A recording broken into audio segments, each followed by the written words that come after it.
अस्सलाम वालेकुम एवरीवन। उम्मीद है सब खैरियत से होंगे। मेरा नाम अनस अहमद है and this is our second video of the deep learning playlist. इस प्लेलिस्ट में हम डीप लर्निंग के पीछे की मैथमेटिक्स और कॉन्सेप्ट्स एंड आइडियाज़ और डीप लर्निंग का कोड एक्सप्लोर करेंगे। फर्स्ट वीडियो में हमने डिस्कस किया कि किस तरह मशीन लर्निंग की लिमिटेशंस की वजह से डीप लर्निंग और उसके पावर करने वाले आइडियाज़ की इन्वेंशन की ज़रूरत पड़ी। अब सेकंड वीडियो में हम एक्सप्लोर करने जा रहे हैं एक्टिवेशन फंक्शंस को। And in my opinion activation functions are one of the most important things in deep learning. And I think जिसे भी डीप लर्निंग के बारे में कुछ भी पता है वो मेरी बात से एग्री करेगा, बिकॉज डीप लर्निंग और एक लीनियर रिग्रेशन के मॉडल के बीच में सिर्फ और सिर्फ एक्टिवेशन फंक्शन का ही फ़र्क है। तो एक्टिवेशन फंक्शन का फ़ायदा क्या होता है और ये किस तरह लीनियर रिग्रेशन और डीप लर्निंग में फ़र्क करता है, इसे एक्सप्लोर करते हैं एक एग्जांपल के साथ। हाउस प्राइसेस की प्रिडिक्शन की एग्जांपल लेते हैं। लेट्स से एक्स एक्सिस के ऊपर हमारे पास एरिया है, तो मींस दिस इस सारे एरिया को रिप्रेजेंट करते हैं। May be this is 5, this is 7 and this is 9 and this is 11। तो ये 5 मरला, 7 मरला, 9 marla, 11 marla. And let's say that Y axis पे प्राइस है। प्राइस क्या है? बड़े फिगर्स हैं and I am really tired, तो बड़े फिगर्स बोलने का दिल नहीं कर रहा, but you can assume. And then let's draw a few points, right. और ये हमारा हाउस प्राइसेस का डाटा है। तो ये क्लियरली एक लीनियर ट्रेंड फॉलो कर रहा है, विच मीन्स कि अगर हमें प्राइसेस प्रिडिक्ट करनी है तो we can use linear regression to predict. Linear regression क्या करेगी? बेस्ट फिट लाइन निकाल लेगी, और जब हम इस बेस्ट फिट लाइन को आगे एक्सटेंड करेंगे तो ये ज़्यादा बड़े जो हाउसेज हैं, ज़्यादा एरिया वाले, उनकी प्राइसेस भी बता देगा, और ये किसी भी गिवन हाउस एरिया मेजरमेंट की प्राइस बताने की सलाहियत रखता है। लेकिन इधर एक लिमिटेशन है। ज़ाहिरी तौर पे तो ये जो प्राइसेस हैं ये मॉडल के काफ़ी करीब हैं, which means that model is definitely a very good model. लेकिन मशीन लर्निंग का या एआई का गोल होता है कि कंप्यूटर को इंटेलिजेंट बनाया जाए, स्मार्ट बनाया जाए। फील्ड का नाम ही यही है, आर्टिफिशियल इंटेलिजेंस। तो क्या ये इंटेलिजेंट पैटर्न है? आई डोंट थिंक ये है। Why? Because it's very obvious कि जो एरिया और प्राइस हैं ये पॉजिटिव वैल्यूज़ हैं। एरिया और प्राइस का नेगेटिव होना it's not physically feasible, it's impossible. लेकिन जो लीनियर रिग्रेशन की लाइन है ये बेस करती है y equals to M X plus C पर, which is the equation of straight line. I M gonna write it here, y equals to M X plus C. कुछ लोग इसे इस तरह राइट करते हैं, y equals to M X plus B, which is very you know fine, extremely fine. And machine learning की language में इसे इस तरह राइट किया जाता है, w1 x1 plus w0। b and c are the same thing, and W0 भी यही होता है, y इंटरसेप्ट। और ये जो m है स्लोप, ये W1 से रिप्रेजेंट होता है। अब वो लिमिटेशन क्या है कि ये लाइन इन पॉजिटिव रेल्म में या पॉजिटिव डोमेन में इन्फिनिटी तक एक्सटेंड हो सकती है, लेकिन उसी तरह ये लाइन नेगेटिव डोमेन में भी इन्फिनिटी तक एक्सटेंड हो सकती है, विच मीन्स के जो पैटर्न है ये नेगेटिव प्राइस और नेगेटिव एरिया को भी कंसिडर कर रहा है। लेकिन अगर कोई भी शख्स है, कोई चीज़ है, वो इंटेलिजेंट है, तो वो बता सकती है कि एरिया कभी नेगेटिव हो नहीं सकता, ना ही कभी प्राइस नेगेटिव हो सकती है। तो अगर एक पैटर्न नेगेटिव एरिया और नेगेटिव प्राइस के खिलाफ नहीं है तो इट मीन्स कि वो पैटर्न इंटेलिजेंट भी नहीं है, and that's why we need something that fixes that problem. तो एक तरीका ये है कि ये जो ज़ीरो पॉइंट है, इससे पीछे जब नेगेटिव डोमेन में जाते हैं तो तमाम आउटपुट वैल्यूज़ को ज़ीरो कर दिया जाए। तो इससे क्या होगा कि अगर नेगेटिव एरिया किसी पॉइंट पे कंसिडर भी होता है तो वो बाय डिफ़ॉल्ट ज़ीरो हो जाएगा, and that is actually a very good pattern. असूलन तो आप एक्सपेक्ट नहीं करेंगे कि आप अगर ज़मीन सेल कर रहे हैं और बंदा आता है तो वो कहता है कि भाई नेगेटिव 5 मरले के घर की क्या कीमत है, आप ये एक्सपेक्ट नहीं करेंगे। लेकिन पैटर्न वाइज एक इंटेलिजेंट ऑब्जर्वेशन, इंटेलिजेंट कंक्लूजन ये होगी कि अगर कोई चीज़ एग्जिस्ट नहीं करती तो उसकी प्राइस भी ज़ीरो होगी। Right, if I tell you to buy a unicorn, तो आपका कोई खर्चा नहीं होगा उसमें, which means you spend zero. So that's kind of a creative way to deal with this problem, कि जब हम इम्पॉसिबल रेल्म में या इम्पॉसिबल डोमेन में एंटर करते हैं तो हम हमारे आउटपुट को ज़ीरो कर देंगे और उसका रिजल्ट कुछ इस तरह नज़र आता है। पॉजिटिव डोमेन की लाइन वैसे के वैसी रहेगी, और आई M gonna change the colour now. जो नेगेटिव डोमेन है ज़ीरो पे आके, बिकॉज ज़ीरो एरिया एग्जिस्ट नहीं करता ना, तो जब एरिया या x इक्वल्स टू ज़ीरो होगा तो y इक्वल्स टू ज़ीरो हो जाएगा।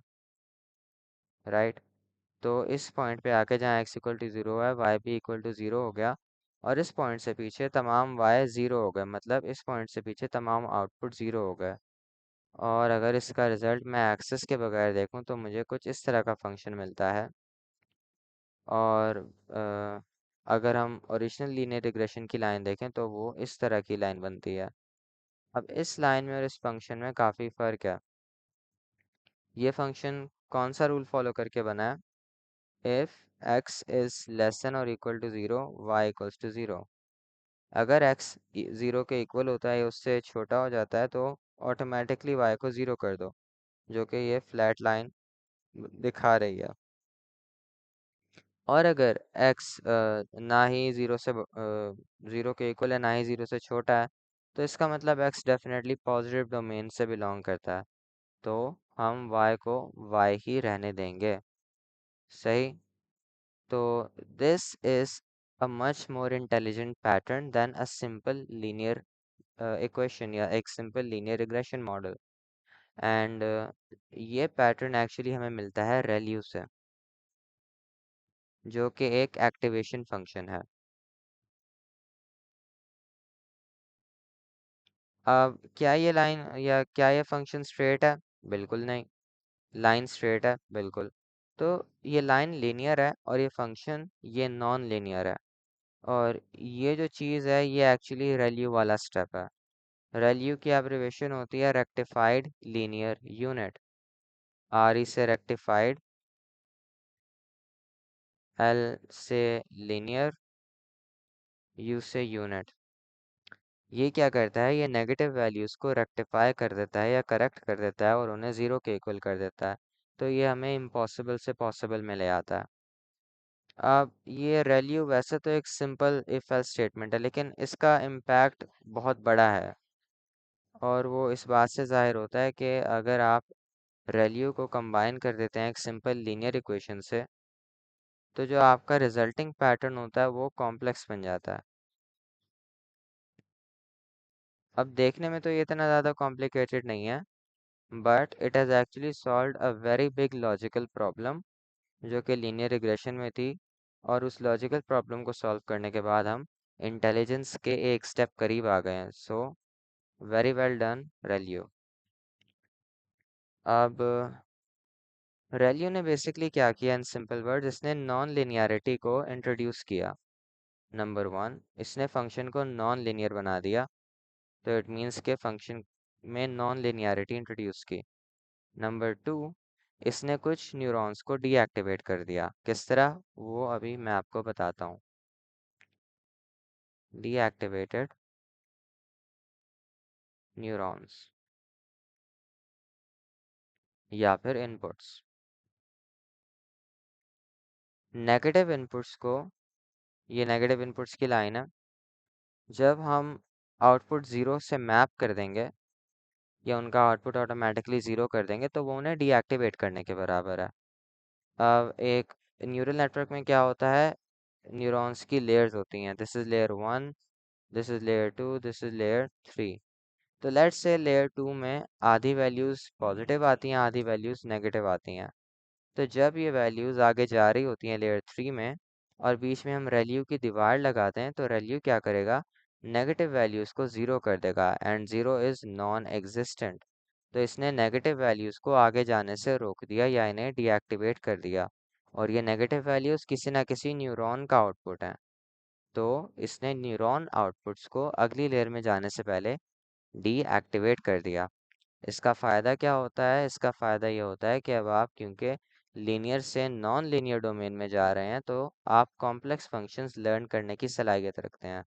And this is actually how कि एक सिंपल लीनियर रिग्रेशन के मॉडल पर जब हमने नॉन लीनियर फंक्शन अप्लाई किया या नॉन लीनियर ट्रांसफॉर्मेशन कह लें, आई थिंक नहीं, ट्रांसफॉर्मेशन नहीं होगा, जब हमने नॉन लीनियर फिल्टर अप्लाई किया इस पे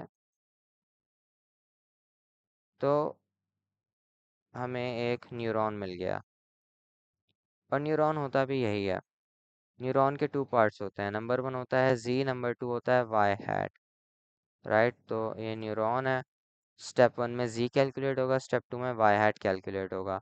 न्यूरॉन में इनपुट आता है एक्स और एक्स कन्वर्ट होता है जी में, जी कन्वर्ट होता है वाई में, वाई हैट में, और वाई हैट हमें आउटपुट मिलता है। Output is Y hat. अब जो z होता है ये एक्चुअली लीनियर रिग्रेशन है। इनपुट के ऊपर लीनियर रिग्रेशन अप्लाई होगी जिस तरह हमने यहाँ की थी। अगर आप इसे और इसे कंपेयर करें तो आपको नज़र आएगा कि एक्चुअली जब हम इसी लीनियर मॉडल को एज इट एज यहाँ पे रख दें, बस इसकी नेगेटिव वैल्यूज़ को ज़ीरो कर दें, मतलब इसी लीनियर मॉडल की नेगेटिव वैल्यूज से फ़िल्टर लगा दें, तो ये रेल्यू की शक्ल इख्तियार कर लेता है। तो सबसे पहले तो हमें एक लीनियर मॉडल या लीनियर रिग्रेशन चाहिए ही चाहिए। तो जी लीनियर रिग्रेशन, जी में लीनियर रिग्रेशन होती है and G is exactly the same as regular linear regression which is mx plus c। फिर क्या होता है कि z के ऊपर एक्टिवेशन अप्लाई होती है, तो y हैट जो कि हमारा आउटपुट होता है वो एक्चुअली होता है g ऑफ z। z हमारा लीनियर आउटपुट है और g हमारा एक्टिवेशन फंक्शन है। अब ये एक्टिवेशन फंक्शन रेल्यू भी हो सकता है, ये एक्टिवेशन फंक्शन सिग्मॉइड भी हो सकता है, ये एक्टिवेशन फंक्शन tan भी हो सकता है, या soft max, whatever you want it to B.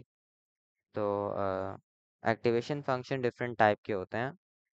There is ReLU, ReLU की वेरिएशंस हैं, सिल्यू, लीकी रेल्यू, और भी बहुत हैं। उसके अलावा sigmoid, soft max, tan H, ये तमाम एक्टिवेशन फंक्शन डाटा में different type of non linearity introduce करते हैं। For example ReLU non zero negative values को ज़ीरो कर देता है। सिल्यू तकरीबन वही काम करता है लेकिन ये थोड़ी सी नेगेटिव वैल्यूज़ को रहने देता है। तो this is our zero point, इतनी नेगेटिव वैल्यूज़ हमारे पास रह जाएंगी और बाकी सारी लाइन ज़ीरो हो जाएगी। I can show you how a silhouette looks like.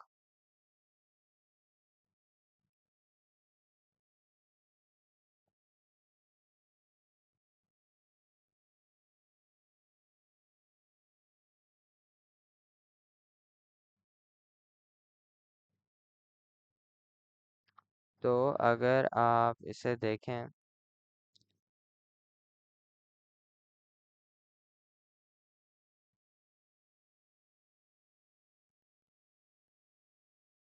तो थोड़ा जूम कर लेते हैं। सिल्यू तकरीबन वैल्यू जैसा ही है, मतलब पॉजिटिव वैल्यूज़ को रहने दिया, इधर आके ज़ीरो कर दिया। एक छोटा सा डिप आता है जो कि इतनी नेगेटिव वैल्यूज़ को अलाउ करता है। ये वाली नेगेटिव वैल्यूज़ अलाउड हैं और ये वाली नेगेटिव वैल्यूज़ अलाउड हैं। इस पॉइंट पे आके सब कुछ वापसी ज़ीरो हो जाता है, तो इससे ज़्यादा नेगेटिव वैल्यूज़ टॉलरेट नहीं की जाती।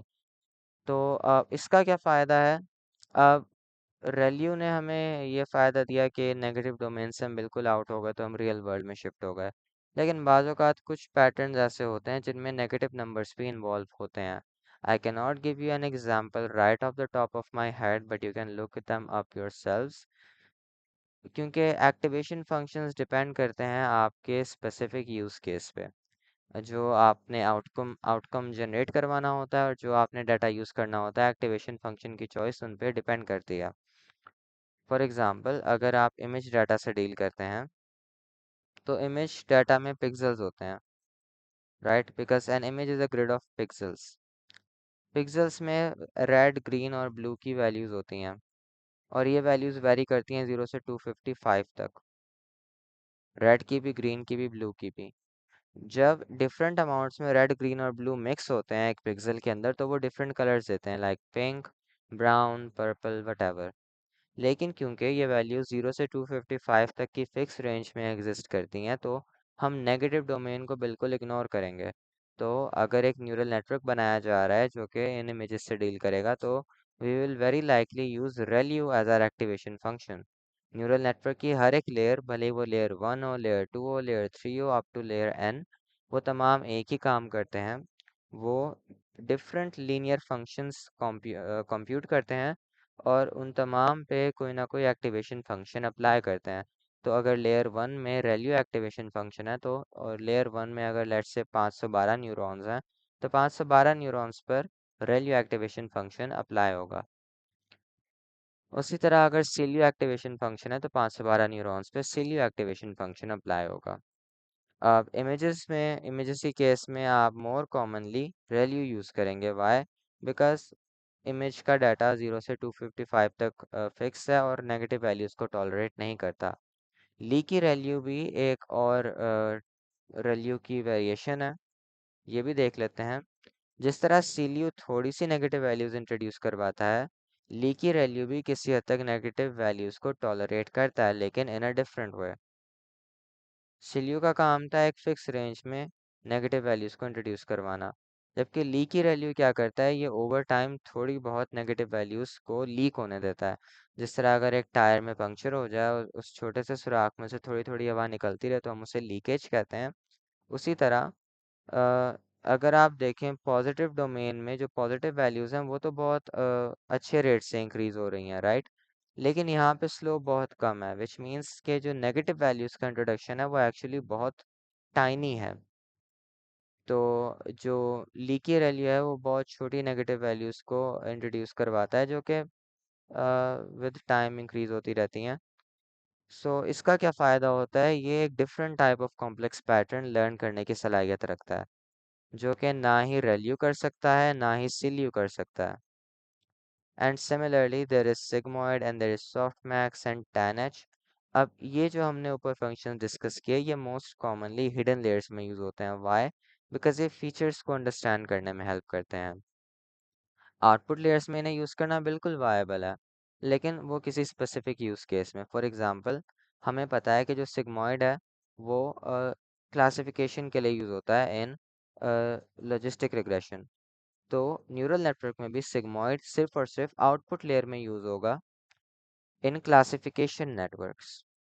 अगर आपने टेक्स्ट की क्लासिफिकेशन करनी है, खैर टेक्स्ट तो, हाँ, टेक्स्ट की क्लासिफिकेशन करनी है, इमेजेस की क्लासिफिकेशन करनी है, और आपकी प्रॉब्लम बाइनरी है, विच मीन्स कि या तो एक क्लास नहीं होगी या वो क्लास होगी। मतलब या तो कोई कैट होगी या कैट नहीं होगी, या अगर कैट और डॉग की भी करनी है, तो उसे भी इस तरह रिप्रेजेंट किया जा सकता है, या तो कैट नहीं है विच मीन्स के डॉग है ऑटोमेटिकली, या तो फिर वो कैट है। सॉरी। तो सिग्मॉइड भी न्यूरल नेटवर्क्स में इसी तरह बाइनरी क्लासिफिकेशन के लिए बहुत कॉमनली यूज़ होता है। रेल्यू क्योंकि हमें क्लासिफिकेशन तक लिमिट नहीं करता, रेल्यू सिर्फ और सिर्फ लीनियर रिग्रेशन का थोड़ा सा पार्ट गायब कर देता है। तो एक्चुअली रेल्यू रिग्रेशन नेटवर्क्स में यूज़ होता है। सिल्यू भी रिग्रेशन नेटवर्क्स में यूज़ हो सकता है। लीकी रेल्यू भी रिग्रेशन नेटवर्क्स में यूज़ हो सकता है। जो सॉफ्ट मैक्स फंक्शन है वो मल्टी क्लास क्लासिफिकेशन में यूज़ होता है। किस तरह और इसमें और सिग्मॉइड में क्या फ़र्क है, वो किसी और वीडियो में देखेंगे। एंड सिमिलरली टैन एच के कुछ काफ़ी इंटरेस्टिंग यूज़ केसेस हैं, हम इधर देख लेते हैं actually. Tan H pros and cons in deep learning. I hope के एक्टिवेशन फंक्शन समझ जाए। ओके। तो टैन एच एक ज़ीरो सेंटर्ड आउटपुट देता है। I cannot focus the entire screen, लेकिन बेसिकली टैन एच का जो आउटपुट होता है वो बिल्कुल ज़ीरो पे सेंटर अराउंड करता है। सिग्मॉइड फंक्शन, हालांकि वो नेगेटिव डोमेन में एंटर कर लेता है, लेकिन वो 0.5 पे सेंटर्ड होता है as compared to that tan का जो फंक्शन है tan हाइपरबॉलिक वो बिल्कुल ओरिजिन के अराउंड सेंटर्ड होता है। हम सिग्मॉइड भी कंपेयर कर लेते हैं।